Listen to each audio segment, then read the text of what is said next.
এবং গত এক সপ্তাহের ভিতরে আমরা দেখতে পাচ্ছি যে আওয়ামী ইসকন লীগ যে সনাতনী মানে প্রান্তিক এবং মৌলবাদী একটা সংগঠন আছে, সেই সংগঠনটা গত 3 মাস থেকে প্রচণ্ড রকমের উস্কানিমূলক সভা সমাবেশ এবং বক্তব্য দিয়ে বেড়াচ্ছে। রংপুরে পার্টিকুলারলি আমরা দেখলাম যে রাষ্ট্রদ্রোহিতার মামলায় যে লোককে গ্রেফতার করা হয়েছে চিন্ময় দাসকে গতকালকে, তিনি হুঙ্কার দিয়ে বলেছেন যে বাংলাদেশে হিন্দুদেরকে নাকি উচ্ছেদ করবার জন্য ষড়যন্ত্র চলছে এবং যদি এই ষড়যন্ত্র অব্যাহত থাকে আমরা মনে করিয়ে দিতে চাই যে ইরাকে, লিবিয়াতে এবং সিরিয়াতে কি হয়েছে। এখন আমরা যারা দুনিয়ার খোঁজখবর জানি, ইরাকে, লিবিয়াতে এবং সিরিয়াতে গৃহযুদ্ধ চলছে। ওয়ার অ্যান্ড টেররের নামে পশ্চিমা নেটো শক্তি যে 7টা মুসলিম দেশকে ধ্বংস করে দেবার প্ল্যান করেছিল 2000 সালে, তার অংশ হিসাবে।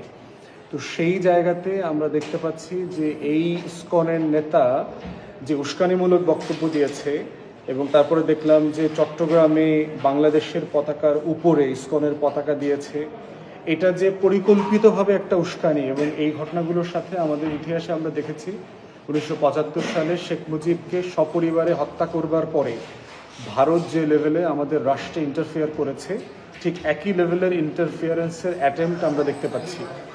এবং দুঃখজনক হলেও সত্য যে বাংলাদেশে সংখ্যালঘু নির্যাতন আছে, যেমন এটা আমরা স্বীকার করছি, কিন্তু সংখ্যালঘুদের একটা মতলববাজি রাজনীতি আছে।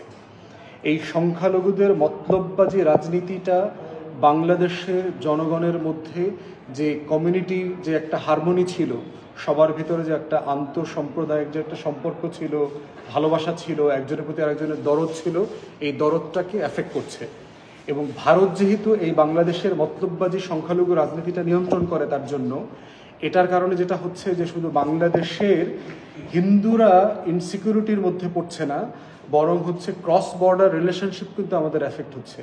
এবং মনেই হচ্ছে যে ভারত এটা পরিকল্পিতভাবে করছে। রয়ের যারা অফিসিয়ালরা আছেন, আওয়ামী লীগকে পুনর্বাসন করবার জন্য যে দিল্লির অ্যাডমিনিস্ট্রেশন দিনরাত কাজ করছেন, এবং অফকোর্স বেগম লক্ষণ সেনের যে মির্জাফরিও, রায়দুল্লভ, উমিচাঁদ এবং জগৎ শেট্টরা এখনও বাংলাদেশে রয়ে গেছেন, তারা দিনরাত এই কাজগুলো করে যাচ্ছেন।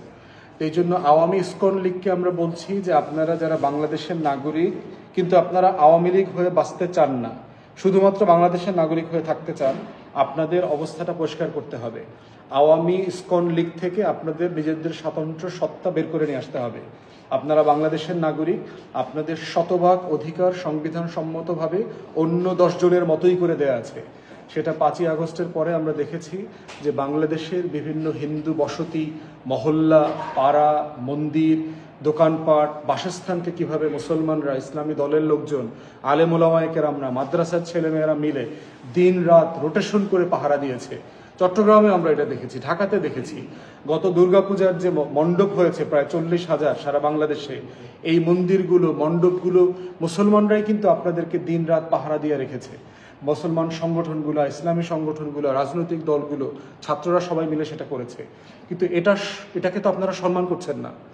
এই যে আমাদের ভালোবাসা, আমাদের যে নিঃস্বার্থ নাগরিক মহব্বতের যে জায়গাটা, দায় এবং দরদের জায়গাটা, সেই জায়গাটাকে আপনারা সম্মান করছেন না, শ্রদ্ধা করছেন না। শ্রদ্ধা না করে যেটা করছেন যে আপনারা আওয়ামী ইসকন লীগের সমাবেশে যাচ্ছেন, যেখানে ম্যাক্সিমাম আমরা জানতে পারছি তারা হচ্ছে যুবলীগ, ছাত্রলীগ, শ্রমিক লীগের গুন্ডা বাহিনী, এবং কেউ কেউ হিন্দু আছেন। তাহলে আপনারা যদি এইরকম হিন্দুদের সনাতনী সমাবেশের ব্যানারে আওয়ামী লীগকে পুনর্বাসন করতে চান, শুধুমাত্র দিল্লির এজেন্ডা বাস্তবায়ন করবার জন্য, গণ অভ্যুত্থানের পরবর্তী সম্পর্ক রক্ষার জন্য কি এটা ভালো হবে? বাংলাদেশ অস্থির হয়ে গেলে কি আপনারা স্থির থাকবেন? এখানে গৃহযুদ্ধ লাগলে সবচেয়ে বেশি ভিকটিম হবে কারা এই সিচুয়েশনে? এই সিম্পল জিনিসটা কেন বুঝছেন না? এই জন্য আমি বাংলাদেশের সাধারণ হিন্দু সম্প্রদায়ের যারা সদস্য আছেন, দয়া করে আপনারা আপনাদের চরিত্র এবং আওয়ামী লীগের সাথে আপনার সম্পর্ক, ভারতের সাথে বাংলাদেশের রাষ্ট্র সাপেক্ষে সম্পর্ক, এগুলো আপনারা পরিষ্কার করেন।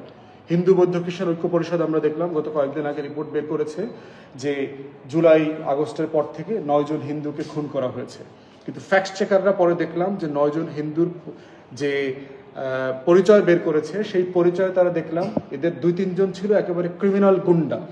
তারা দিব্যি অস্ত্র নিয়ে গণ অভ্যুত্থানের পক্ষের ছাত্র জনতাকে হত্যা করবার জন্য, মারামারি করবার জন্য রাস্তায় ছিল। এই মারামারিতে তারা আহত হয়ে মারা গেছে। তার ভিতরে 2-1 জন আছে খুবই হাইলি নোন ক্রিমিনাল। বাকিরা সব আওয়ামী লীগের নেতা। কেউ কেউ আছে সিম্পলি অনলুকার ছিল, দোকানে ব্যবসা করছিল, গুলি লেগে গেছে। তো এটার জন্য তো গুলি তো আর ছাত্র জনতারা করে নাই, গুলি করেছে আওয়ামী লীগের পুলিশ, ছাত্রলীগ যুবলীগ করেছে।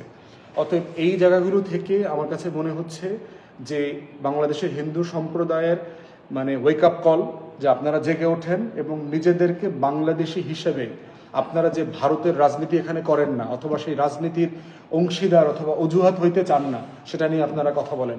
ইসকনের মতো একটা সন্ত্রাসী গুন্ডা লীগ থেকে নিজেদেরকে আলাদা করেন, এটা খুবই জরুরি। অন্তর্বর্তীকালীন সরকারকে বলছি, প্রধান